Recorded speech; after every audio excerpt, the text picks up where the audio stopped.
মাতাজি, আমার প্রথম প্রশ্ন হলো, ভাগবত পাঠ বা হরিনাম শ্রবণ করতে গেলে মালা জপ করা কি উচিত? খুব ভালো প্রশ্ন করেছেন মাতাজি। এই প্রশ্নটা প্রায় অধিকাংশ মানুষের মনে। আমরা কলিযুগের জীব, আমরা কখনোই দুদিকে মন একসাথে স্থির রেখে দুটো কাজ একসাথে করতে পারি না।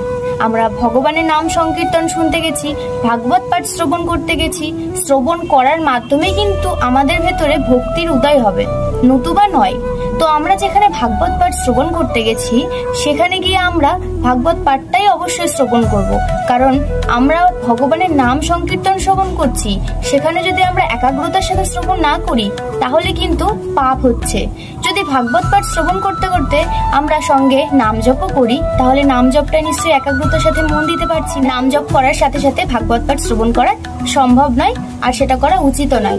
তাহলে কিন্তু নাম অপরাধের মতো অপরাধ আমরা করে ফেলি। এখান থেকে বেরিয়ে বাড়ি আসার পথে মালা জপ করতে পারেন, কিন্তু সেখানে গিয়ে যেটা আপনি শ্রবণ করছেন সেটা শোনাই উচিত, কারণ আমাদের প্রত্যেকটা কাজকে একাগ্রতার সাথেই করতে বলা হয়।